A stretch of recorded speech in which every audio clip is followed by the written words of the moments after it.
Hello नमस्कार, कैसे हैं आप सब लोग। बहुत दिनों बाद आज हम फिर वापस लौटे हैं अपने इस यूट्यूब चैनल में।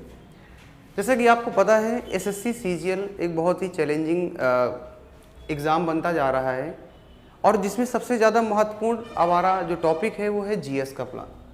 आज हम यहाँ पर जीएस की पूरी स्ट्रेटजी के बारे में डिस्कस करने वाले हैं कि कैसे जीएस की प्रिपरेशन एसएससी सीजीएल में करनी चाहिए और हम आपके साथ ये भी शेयर करने वाले हैं कि आगे हमारा क्या प्लान होने वाला है। और जीएस को लेकर के जो भी एसएससी की तैयारी करने वाले स्टूडेंट हैं उनके लिए बहुत ही सुनहरा मौका है, क्योंकि हम लोग यहाँ पर बहुत ही प्लान करते हुए बहुत ही एक सिस्टमेटिक वे में यहाँ पर डिस्कशन करने वाले हैं कि क्या स्ट्रेटजी होनी चाहिए और आगे की तैयारी कैसी करनी है। इसके लिए भी हमारे पास कुछ फ्यूचर प्लान है, उसके बारे में भी डिस्कशन करेंगे और करंट अफेयर की क्लासेस भी होंगी जो वो आपको प्रोवाइड की जाएंगी। सबसे पहले हमें देखिए, जब भी हम किसी भी एग्जाम की तैयारी करते हैं, चाहे एसएससी हो या किसी एमटीएस हो, एसएससी में कई सारे सीजीएल हो, एमटीएस हो, सीएचएसएल हो, बहुत सारे ऑप्शंस हैं आपके पास। एक बहुत ही बेस्ट है, सेंटर लेवल की जॉब होती है, एक अच्छा मौका होता है। 10+2 के बाद भी आप एग्जाम भर सकते हैं, लेकिन सीजीएल के लिए आपको ग्रेजुएशन की जरूरत पड़ती है। सबसे पहले सिलेबस डिस्कशन, सिलेबस क्या होता है आज हम एसएससी सीजीएल को लेते हुए यहाँ पर पॉइंट डिस्कस करेंगे। इसके साथ ही साथ हम लोग ये भी देखेंगे कि धीरे धीरे अन्य एग्जामों में कैसा क्या सिलेबस में वेरिएशन होता है, क्या तैयारी होनी चाहिए हमारी, जीएस को कैसे पढ़ना है, क्योंकि बिना जीएस के अब तो कुछ नहीं होने वाला है, क्योंकि मेंस में भी अब जीएस ऐड कर दी गई है कहीं ना कहीं, इसलिए जीएस बहुत महत्वपूर्ण हो जाती है। और हमारी एमसीक्यू सीरीज स्टार्ट होने वाली है और हम पूरी तरीके से फिर से यूट्यूब चैनल पे आपको जीएस का कंटेंट पूरा फ्री प्रोवाइड करने वाले हैं। और साथ ही साथ करंट अफेयर के वीडियो भी आपको अपलोड किए जाएंगे, मिलेंगे। हम मंथली करंट अफेयर भी अपडेट करेंगे, 15 डेज का भी करंट अफेयर भी कवर करेंगे। साथ ही आपको जो डेली अपडेट न्यूज़ होगी जिससे क्वेश्चन बन सकते हैं उनके बारे में भी डिस्कशन करने वाले हैं। शुरू करते हैं, बहुत ज़्यादा समय व्यतीत नहीं करते। सबसे पहली चीज़, इसमें आपको नहीं दिख रही होंगी चीज़ें, फिर भी हम आपको समराइज करने का प्रयास करते हैं। देखिए बात यह है कि जीएस अगर आप बात करोगे एसएससी सीजीएल में तो 2 लेवल में एग्जाम आपका होता है। बेसिकली अगर आप देखोगे एक टियर 1 होता है और टियर 2 होता है। टियर 1 में आपके 100 क्वेश्चन होते हैं जिनमें से 4 सब्जेक्ट होते हैं। बेसिकली अगर आप देखेंगे, एक तो हमारा जिसे बोलते हैं जनरल इंटेलिजेंस, यानी कि हमारा जो रीजनिंग का पोर्शन है, जनरल अवेयरनेस जीएस का पोर्शन है, क्वांटिटेटिव एप्टीट्यूड हमारा और इंग्लिश का है। तो मैथ्स और आपका रीजनिंग ये हो गई, इंग्लिश आपका ये हो गया और जीएस का है। इन सभी का वेटेज कितना है, 20-25 क्वेश्चंस हर आपके टॉपिक से पूछे जाएंगे।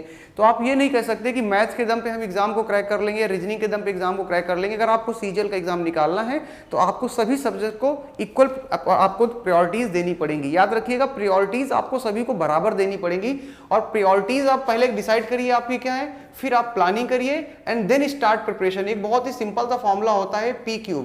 इसका मतलब ये है, पहले आप प्रायोरिटीज क्या है आप पहले ये तय करिए। आपको 25 क्वेश्चन यहाँ आ रहे, 25 यहाँ आ रहे, 25 यहाँ आ रहे, तो आपको इसका मतलब ये है कि इक्वल टाइम तो देना पड़ेगा। वो बात अलग है, मैथ में थोड़ा सा आपको ज्यादा स्ट्रगल करना पड़ता है। आजकल सबसे ज्यादा स्ट्रगल बच्चे जीएस में कर रहे हैं, इसीलिए हम जीएस को थोड़ा सा आसान बनाने का तरीका देखेंगे। आपके पास जो टाइम होता है उसमें आपको सॉर्ट आउट करना होता है। तो पहला वेटेज जीएस का हमारा जो है 25 क्वेश्चन का मिल रहा है, यानी कि 25% है। दूसरा, मान लेते हैं कि आपका टियर 1 निकल चुका है, इसके बाद टियर 2 में आएंगे। टियर 2 में आपके 2 टाइप से पेपर कराए जाते हैं। उनमें से अगर आप देखेंगे पेपर 1 में, तो पेपर 1 में हमारा जो मैथमेटिकली रीजनिंग का सेक्शन है 30 क्वेश्चंस आपके यहाँ पर हैं। 3 नंबर का एक क्वेश्चन होता है, 60 क्वेश्चन यानी 120 नंबर का बनेगा जाकर के।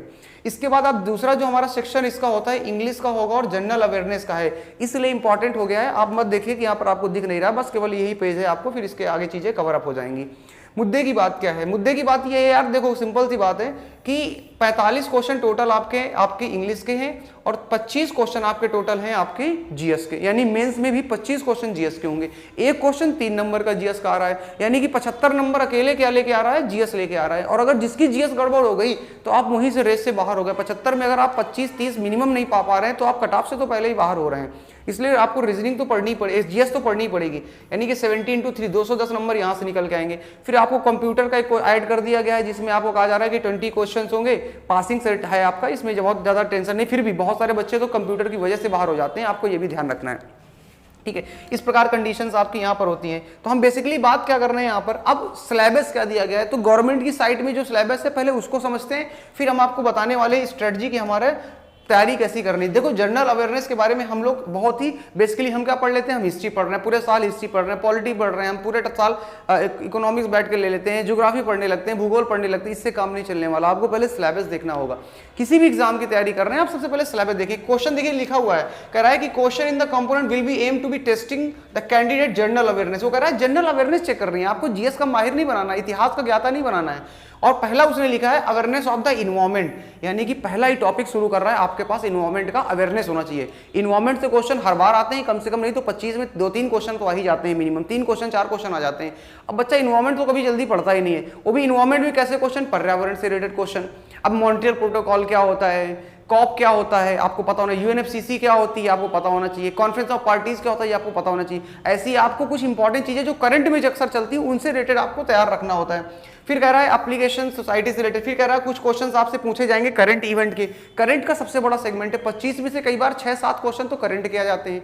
इसके बाद अगला जो हमारा मैटर हो जाता है वो क्या है, साइंटिफिक एस्पेक्ट, आपको साइंस से रिलेटेड भी क्वेश्चन पूछे जाते हैं, वो भी ध्यान रखना है। इंक्लूडिंग विद कह रहा है कि आपको फिर हिस्ट्री से नॉलेज होनी चाहिए, कल्चर का नॉलेज होना चाहिए, संस्कृति क्या है, ज्योग्राफी का नॉलेज होना चाहिए, इकोनॉमी का नॉलेज होना चाहिए, ठीक है, साइंस का होना चाहिए, वो गलत स्पेलिंग है, जनरल पॉलिसीज क्या है गवर्नमेंट की, साइंटिफिक रिसर्च का। ये सारे टॉपिक हमारे जीएस के सिलेबस में रखे गए हैं। अब हम बिना सिलेबस लिए युद्ध अभियान में कूदे हुए हैं, हमें पता ही नहीं कि तैयारी क्या करनी है। इसलिए मैं आपको थोड़ा सा और ले चलता हूं बैकग्राउंड में और मैं आपको कुछ स्ट्रेटजी के बारे में डिस्कस कर लेता हूं कि हमारी जीएस की स्ट्रेटजी होनी क्या चाहिए। अब जीएस की स्ट्रेटजी में पढ़ना क्या कैसे, फॉर एग्जांपल हम आपको पहले यहाँ पर दिखाने वाले हैं कि हमारे टॉपिक क्या है। अगर आप देख पा रहे होंगे तो आपको क्लियर कट दिख रहा होगा सर यहाँ पर कि सबसे पहले जीएस में आप देखेंगे एक पॉलिटी हमारा सब्जेक्ट हो गया। कम से कम कोर सब्जेक्ट तो हम तैयार कर लेना जो हमारे बेसिक, जिनमें तो कुछ बदलाव नहीं होने वाला ना। संविधान एक बार बन गया है, बन गया, कुछ चीजें अमेंड होती ऐड होती उनको हम करते जाएंगे, लेकिन ये एक बार हमारा तैयार हो गया है, बहुत ही आसान चीजें हैं। सबसे पहली चीज संविधान के बारे में अगर देखेंगे, अब कुछ योजनाएं भी उससे रिलेटेड है, तो पहला एक सब्जेक्ट हमारा जीएस में ये हो गया, इसको अपन देखेंगे डिटेल में देखने वाले। कुछ लोग ऐसे होते हैं जो फ्रेशर्स होते हैं, उनके लिए समस्या होती है, तो उनके लिए तो बहुत ही बेस्ट वीडियो होने वाला। इसके बावजूद भी जो लोग तैयारी कर रहे हैं, सिलेक्शन नहीं होता, तो वो भी सिलेबस तो पहले समझें अच्छे से। दूसरी कंडीशन, फिर हिस्ट्री का पोर्शन आ जाता है। हिस्ट्री के 3 अलग अलग पार्ट हैं, देखिए उनमें भी मॉडर्न हिस्ट्री सबसे ज्यादा प्रायोरिटी रखती है। आप मेडिवल ना भी पढ़ो, एंशिएंट ना पढ़ो, एंशिएंट से तो लोग पूछ भी लेते हैं, लेकिन मॉडर्न हिस्ट्री आपको बहुत अच्छी कमांड होनी चाहिए, और उसमें भी आफ्टर 1917 कह सकते हो या 1885 के बाद का, ठीक है। आर्ट एंड कल्चर से रिलेटेड क्वेश्चन, भूगोल में भारत और विश्व दोनों का भूगोल आपको आइडिया होना चाहिए। इसके साथ इकोनॉमिक्स का पोर्शन बहुत ज्यादा पकड़ नहीं होनी चाहिए, लेकिन इकोनॉमिक्स में बजट का पोर्शन अच्छा खासा होना चाहिए, और कम से कम मॉनेटरी पॉलिसी, मौद्रिक नीति क्या होता है, आरआर क्या होता है, रेपो रेट क्या होता है, रिवर्स रेपो रेट क्या होता है, ये बैंकिंग वाला थोड़ा सेगमेंट आपको आइडिया होना चाहिए। इसके बाद जो सबसे महत्वपूर्ण है वो है करंट अफेयर। भाई साहब करंट अफेयर एक सबसे बड़ा चैलेंजिंग स्टूडेंट के लिए होता है, पढ़ें कैसे करंट अफेयर। 90% लोग तो करंट अफेयर पे, अगर आपको करंट अफेयर पे वीडियो स्पेसिफिक चाहिए तो हम उसकी भी स्ट्रेटजी एक डिस्कस कर लेंगे कि करंट अफेयर की प्रिपरेशन कैसी करनी चाहिए और क्या क्या रिसोर्सेज होने चाहिए हमें, कि बहुत बर्डन भी ना लगे और हम कम से कम डेली 1 घंटे उस पर दे सकें और हम तैयारी कर सकें। दूसरा मैंने भी बात किया, पर्यावरण आपको कमांड होनी चाहिए। साथ ही साथ साइंस के बायो से भी 2-3 क्वेश्चन आ जाते हैं उन्हीं में से, तो साइंस के सेगमेंट को भी आप नेग्लेक्ट नहीं कर सकते, खासकर बायो से क्वेश्चन बहुत पूछे जाते हैं, फिजिक्स से भी आ जाते हैं। और कंप्यूटर के बारे में जैसा कि हमने आपको बताया हुआ है, तो कंप्यूटर से भी आपको क्वेश्चन बनते हैं। एक तो ये आपको ध्यान में रखने वाली बात है। दूसरा, फॉर एग्जांपल मैं अभी यहां पर दे रहा हूं, जैसे हमने कहा ये हमारे सब्जेक्ट हैं, तो पढ़ना कैसे और मेरा क्या प्लान है। मैंने बोला था ना आपको कि अपने भी थोड़ा सा मैं बताने वाला हूं कि एमसीक्यू सीरीज शुरू होने वाली है, तो मैं आपको प्लान बता देता हूं अपना। अभी हम जितने भी टॉपिक है, चाहे वो संविधान का हो, चाहे हिस्ट्री का हो, चाहे भूगोल का हो, चाहे आपका अर्थशास्त्र इकोनॉमिक्स का हो, इवन की पर्यावरण का और करंट अफेयर का, इन सभी सब्जेक्ट की एक सीरीज लेके आ रहा हूं। कम से कम नहीं तो हम 2 से 2,500 क्वेश्चन हर सब्जेक्ट में डिस्कस करने वाले हैं। मैं फिर से बोल रहा हूं 2 से 2,500, ये मजाक नहीं है, पूरे प्लानिंग के साथ पूरा तरीके से हम, इसीलिए काफी लंबे अरसे के बाद ये वीडियो आ रहा है और हम पूरी प्रिपरेशन के साथ अब इसमें वापस लौट रहे हैं।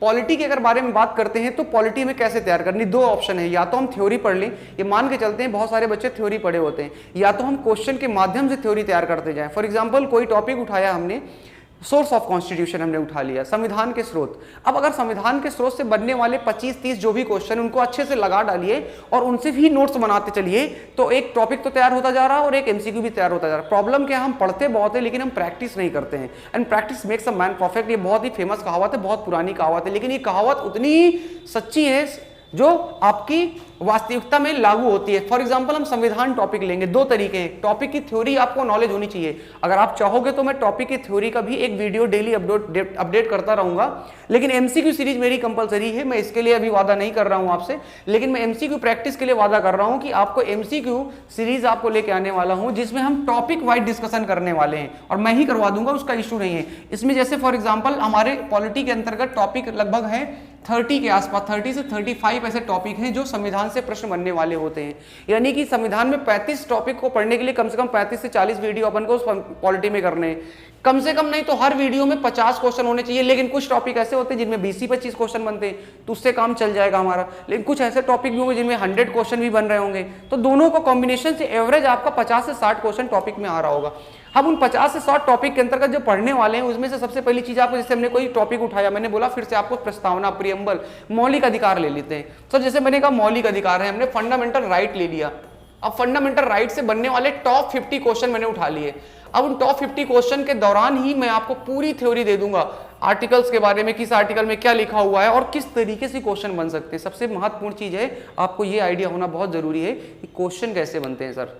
और अगर आपको यही नहीं आइडिया होगी क्वेश्चन आते कैसे, आप कितना भी पढ़ लो, सबसे बड़ी समस्या है जब आप बहुत पढ़ लेते हो, इसके बावजूद भी जब आप क्वेश्चन पेपर लगाते हो तो यार 50 क्वेश्चन गलत हो जाते हैं 50%। उसका रीजन ये है क्योंकि हमें ये नहीं पता कि ऑप्शन आएंगे कैसे, और ऑप्शन ऐसे होते हैं कि कंफ्यूजन पैदा करते हैं। उसी के दौरान में आपको कुछ क्वेश्चन आपको क्लियर हो जाते हैं और कुछ नहीं होते हैं, उनके नोट्स बनाते चलेंगे। ये एक स्ट्रेटजी होने वाली है। बहुत लंबा वीडियो नहीं करने वाला हूं, लेकिन मैं आपको फिर से बता देता हूं कि एसएससी सीजीएल को ओरिएंटन से, यानी कि एसएससी को ओरिएंटेड रखते हुए हम एसएससी पे सीजीएल हो चाहे सीएचएसएल हो चाहे एमटीएस हो, इसका ही फोकस करते हुए हम लोग यहाँ पर पूरी सीरीज शुरू करने वाले हैं। जीएस की अच्छी प्रिपरेशन कराने वाले हैं, साथ ही साथ करंट अफेयर का अपडेट आपको मिलता रहेगा डेली यहाँ पर, और जो भी कमी होगी वो हम यहाँ पर डिस्कशन करते रहेंगे, इंप्रूवमेंट करते रहेंगे।